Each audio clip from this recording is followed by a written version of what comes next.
हरिओम। मैं आचार्य श्रीकांत शर्मा आप सभी का श्री एस्ट्रोलॉजी वर्ल्ड चैनल पे स्वागत करता हूं। आज हम कुंडली के नवें भाव पे चर्चा करेंगे। कुंडली का नवा भाव जो कि सबसे महत्वपूर्ण भाव माना जाता है। नवें भाव से इसलिए भी महत्वपूर्ण है क्योंकि नवें भाव से भाग्य का विचार किया जाता है। नवा भाव वह स्थान है जो हमारे पूर्व जन्मों के कर्मों के अनुसार जैसे भी जो भी हम दान पुण्य या अच्छे कर्म करते हैं पूर्व जन्मों में, वे सारे स्टोर होकर के हमारे नवम भाव में बैठते हैं। नवम भाव हमारे भाग्य को निर्धारित करता है, हमारे वर्तमान को निर्धारित करता है। नवम भाव से हम भाग्य के साथ साथ पितरों की कृपा, पितरों की ब्लेसिंग भी देखा जाता है। देव कृपा, तीर्थ यात्रा, लंबी यात्रा, उच्च शिक्षा, ये गुरु दीक्षा तथा गुरु का स्थान भी बताया गया है। नवम भाव का महत्व त्रिकोण में 159 में सबसे ज़्यादा महत्व दिया गया है। भाग्य जिसका साथ देता है वह बहुत ही जीवन में प्रगति करता है। तो आज हम इसी भाव पे चर्चा करेंगे। नवम भाव से यदि नवम भाव का स्वामी 12वें भाव में बैठ जाए तो इस प्रकार से 1 से लेकर के 12वें भाव तक की चर्चा हम करेंगे। देखिए, नवम भाव जो होता है वह जड़ तत्व है, क्योंकि राशि नवम भाव के राशि से हम जड़ का विचार करते हैं और ग्रहों से हम जीव की संज्ञा दी गई है, तो जीव की विचार करेंगे। तो नवम भाव का स्वामी यदि लग्न में बैठेगा तो किस प्रकार के परिणाम देगा। जैसे नवम भाव से हम क्या देखते हैं, नवम भाव से हम भाग्य को देखते हैं। नवम भाव का स्वामी तीसरे भाव में बैठ जाए, तीसरा भाव क्या है, तीसरा भाव मोमेंट को दिखाता है, तीसरा भाव छोटी यात्राओं को दिखाता है। तो व्यक्ति जब जब यात्रा करेगा तो उसके भाग्य में वृद्धि होगा। जब भी वो अपने स्थान, जन्म स्थान से दूसरे स्थान पे जाएगा, उसके लाइफ में उसका भाग्य साथ देगा। लग्न नवम भाव के स्वामी यदि लग्न में बैठे तो लग्न सेल्फ को बताता है, व्यक्ति के स्वयं को बताता है। पहली बात तो लग्न से देह का विचार किया जाता है। लग्न का स्वामी यदि नवम भाव का स्वामी लग्न में बैठे तो ऐसे व्यक्ति का स्वास्थ्य उत्तम होता है, वह दीर्घायु होता है। लग्न का स्वामी नवम भाव में बैठे तो व्यक्ति बहुत संपन्न होते हैं, उसके पिता बहुत ही प्रसिद्ध होते हैं। लग्न में बैठा नवम भाव में यदि सूर्य बैठा हो तो पिता का मान सम्मान समाज में बहुत अधिक होता है। नवम भाव में गुरु और बुध जैसे ग्रह बैठ जाए तो व्यक्ति अपने विख्यात होता है, अपनी प्रसिद्धि प्राप्त करता है, वह बहुत ही प्रसिद्ध होता है और उसका जीवन सुखमय होता है। जैसे कि नवम भाव के स्वामी द्वितीय भाव में बैठ जाए, दूसरे भाव से हम बाड़ी का विचार करते हैं, परिवार का विचार करते हैं और भाषा का विचार करते हैं, लैंग्वेज का विचार करते हैं। द्वितीय भाव का स्वामी, नवम भाव का स्वामी यदि द्वितीय भाव में बैठ जाए तो ऐसे व्यक्ति के पारिवारिक कारोबार बहुत अच्छा चलता है। उस पर शुभ ग्रहों की दृष्टि हो तो परिवार के माध्यम से, परिवार के सहायता से व्यक्ति का, जातक का स्वयं का वृद्धि होता है, धन की वृद्धि होती है, भाग्य की वृद्धि होती है। लेकिन यदि वहीं पर अशुभ ग्रहों की दृष्टि हो, जैसे राहु, केतु, शनि या मंगल जैसे ग्रहों की दृष्टि हो तो व्यक्ति बहुत ही मुकदमोबाजों में फंस जाता है, पारिवारिक उलझनों में फंसा रहता है, जिसके वजह से वह जीवन में परेशान रहता है। द्वितीय भाव का स्वामी, नवम भाव का स्वामी तीसरे भाव में बैठ जाए, तीसरे भाव से हम छोटे भाई बहन का विचार करते हैं, छोटी यात्राओं का विचार करते हैं। नवम भाव का स्वामी तीसरे भाव में बैठ जाए तो व्यक्ति जो है यात्रा करेगा, जब जब यात्रा करेगा उसके भाग्य में वृद्धि होगा, उसके भाई संपन्न होते हैं और उनके साथ मिलकर के किसी तरह का व्यापार करने से जातक के भाग्योदय में वृद्धि होता है। यदि वहाँ पर राहु जैसे ग्रह की दृष्टि हो जाए तो व्यक्ति विदेश यात्रा करता है तथा वह धार्मिक पुस्तकें लिखता है, वह लेखन कार्य में प्रवीण होता है, संगीत में प्रवीण होता है। ऐसे लोग संगीतज्ञ होते हैं तथा इंस्ट्रूमेंट आदि का बजाने वाला होता है, तबले आदि का बजाने वाला होता है, वह एक अच्छा कलाकार होता है। नवम भाव का स्वामी चतुर्थ स्थान सुख के स्थान में बैठ जाए तो व्यक्ति सुख संपन्न होता है, माता सुखी होती है, माता का स्वास्थ्य उत्तम होता है, भू संपत्ति का स्वामी होता है। क्योंकि दसम भाव से हम राजसत्ता का विचार करते हैं तो चतुर्थ भाव राजसत्ता का सुख स्थान है, तो राजगद्दी का विचार करते हैं तो व्यक्ति राजगद्दी प्राप्त करता है, राज तिलक लगता है। नवम भाव का स्वामी चतुर्थ भाव में बैठ करके शुक्र जैसे ग्रह के साथ बैठा हो, चंद्रमा जैसा बली ग्रह के साथ बैठा हो, क्योंकि चंद्रमा चतुर्थ भाव में आकर के दिग्बली हो जाता है, शुक्र भी चतुर्थ भाव में आके दिग्बली हो जाता है। शुक्र और चंद्र जैसे ग्रह बैठे हों तो व्यक्ति की माता का प्रसिद्धि होता है, माँ अच्छे पद प्रतिष्ठा पद पे आसीन होती है।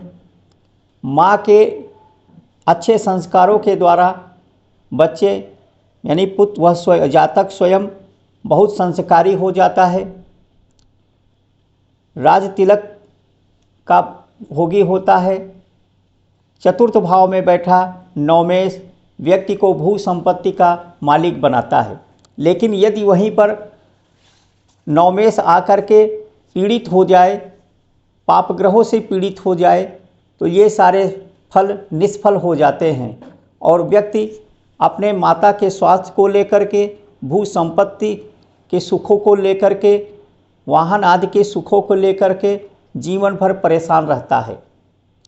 नवम भाव का स्वामी पाँचवें भाव में, पाँचवें भाव से हम पुत्र शिक्षा का विचार करते हैं तो व्यक्ति का शिक्षा बहुत उच्च क्वालिटी का होता है, क्योंकि नवम भाव से उच्च शिक्षा का विचार करते हैं और पंचम भाव से शिक्षा का विचार करते हैं तो व्यक्ति उच्च शिक्षा प्राप्त करता है।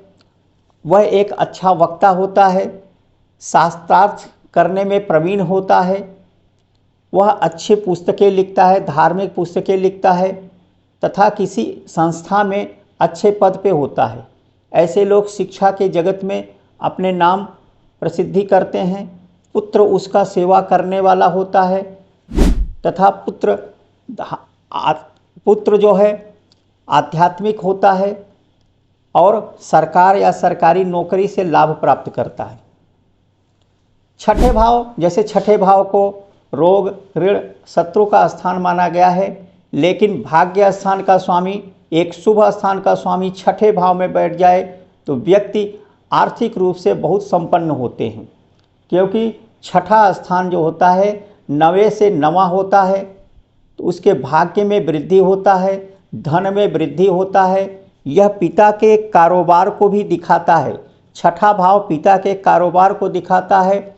यदि नवमेश छठे भाव में बैठा हो तो पिता के कार्य बहुत अच्छे होते हैं, पैतृक संपत्ति प्राप्त करता है, पिता के कारोबार करने से वह सफल होता है। जब भी वह अपने पैतृक कार्यों को करेगा उसका भाग्योदय होता है। लेकिन वहाँ पे पाप ग्रह बैठे हों, अष्टमेश आकर के बैठा हो तो इसका विपरीत फल मिलता है। व्यक्ति मुकदमे आदि में फंस जाता है और कर्ज आदि में डूब जाता है, जिसे वो कभी चुकता नहीं कर पाता। लेकिन यदि नवम भाव का स्वामी छठे भाव में शनि जैसे ग्रह बैठ जाए और बृहस्पति जैसे ग्रह की दृष्टि पड़ जाए तो व्यक्ति न्यायाधीश होता है, क्योंकि छठे भाव से हम मुकदमे आदि को भी देखते हैं और वहाँ से शनि बैठकर 12वें भाव को देखता है। तो ऐसे व्यक्ति न्यायालय में उच्च पदस्थ होते हैं, न्यायाधीश हो सकता है या उसके समकक्ष नौकरी करने वाला होता है। छठे भाव से हम सर्विस का विचार करते हैं, सेवा का विचार करते हैं। ऐसे व्यक्ति सर्विस प्रोवाइडिंग का काम करेंगे, जैसे जोमेटो, स्विगी, अमेजोन, ये सब का काम करेंगे। इस तरह के कार्य करेंगे, पब्लिक को सर्विस प्रोवाइड करेंगे तो उन्हें विशेष सफलता मिलता है। उसके कार्यों से उसका भाग्योदय होता है। नवम भाव के स्वामी सप्तम भाव में, नवम भाव का स्वामी यदि सप्तम भाव में बैठे तो व्यक्ति का भाग्योदय विवाह उपरांत होता है। विवाह के बाद व्यक्ति का भाग्योदय होता है तथा संपन्न परिवार में उसका विवाह होता है। नवम भाव का स्वामी सप्तम भाव में बैठे तो सातवें भाव से व्यापार का विचार किया जाता है। व्यक्ति के स्वयं के व्यापार का विचार किया जाता है। तो ऐसे व्यक्ति व्यापार में सफल होते हैं। अपने व्यापार वह अपने परिश्रम से डेली मर्रा की ज़िंदगी जी करके अच्छे व्यापार करके संपन्न होता है। यदि नवमेश सप्तम भाव में बैठे हों, राहु जैसे ग्रह की दृष्टि हो या राहु वहाँ पे बैठे हो तो व्यक्ति विदेश में सफलता प्राप्त करता है तथा विदेश में वह निवास करने वाला होता है। नवम भाव का स्वामी अष्टम भाव में, जैसे कि आठवें भाव को बहुत बुरा स्थान माना गया है, लेकिन नवमेश यदि अष्टम भाव में बैठ जाए तो व्यक्ति भू संपत्ति का स्वामी होता है। पिता का मृत्यु जल्दी होता है, लेकिन वह पैतृक संपत्ति उसे जो है मजबूरी बस या परेशानी बस वह परिवार के कारोबार को जल्दी संभालना पड़ता है, अर्थात एक तरह का उसको स्वामित्व तो मिल जाता है। वह नवम भाव जो है, नवम भाव का स्वामी अष्टम भाव में बैठे तो ऐसे व्यक्ति वित्तीय क्षेत्र में, कॉमर्शियल क्षेत्र में, अकाउंट सेक्टर में काफ़ी सक्सेस होते हैं। जैसे ही ये इनकम टैक्स डिपार्टमेंट में ये लोग अच्छे पद पे होते हैं, अचानक उसके भाग्य की वृद्धि होता है, क्योंकि अष्टम भाव से अचानक भाग्य की वृद्धि भी देखते हैं। अष्टम भाव से अनअर्न मनी को भी देखते हैं। तो व्यक्ति दूसरों के पैसों से भाग्योदय होता है। शेयर मार्केट आदि में वह बहुत सफल होता है। यदि वह शेयर मार्केट से जुड़ करके, इंटरनेट से जुड़ करके किसी तरह के कार्य करते हैं तो उसके भाग्य में वृद्धि होता है। नवम भाव का स्वामी नवम भाव में बैठे तो व्यक्ति राज्य अधिकारी होता है। वहाँ पे सूर्य जैसे ग्रह की दृष्टि पड़ जाए तो व्यक्ति चुनाव में विजयी होता है, राजनीति में बहुत सफल होता है तथा राजनीतिक पहुँच उसका बहुत होता है। वह विदेश में राजदूत हो सकता है, रूप में काम कर सकता है तथा उसका भाग्योदय वह स्वयं करता है। नवम भाव का स्वामी दसम भाव में, 10वें भाव से हम आजीविका का विचार करते हैं। दसम भाव से व्यक्ति के कार्य क्षेत्र का विचार किया जाता है। नवम भाव का स्वामी दसम भाव में बैठे तो उसके पिता राजकीय पद पे होते हैं, मान सम्मान प्राप्त करने वाले होते हैं, पिता का नाम बहुत प्रसिद्ध होता है। 10वें भाव से हम आजीविका का भी विचार करते हैं तो दसम भाव में सूर्य बैठा हो तो व्यक्ति जो है ज्वेलरी आदि के काम करें या फायरी अग्नि से संबंधित वस्तुओं का काम करे तो उसे विशेष सफलता मिलता है। नवम भाव के स्वामी के साथ यदि मंगल जैसे ग्रह बैठे तो व्यक्ति पुलिस, सेना आदि में उच्च पदस्थ होता है। यदि वहाँ पर राहु जैसे ग्रह बैठे तो व्यक्ति राजनीति में बहुत सफल होता है, मंत्री आदि बनता है। यदि नवम भाव में शनि हो तो व्यक्ति जो है न्यायाधीश बनता है, व्यापारी बनता है, क्योंकि शनि व्यापार और बुध जैसे ग्रह बैठ जाए तो बहुत बड़ा व्यापारी उद्योगपति होता है। नवम भाव के स्वामी 11वें भाव में, नवम भाव का स्वामी 11वें भाव में बैठे तो बड़े भाई के साथ मिल कर के व्यापार करने से लाभ होता है। वह अपने भाइयों के हेल्प के द्वारा उसका भाग्योदय होता है, उसके भाई संपन्न होते हैं।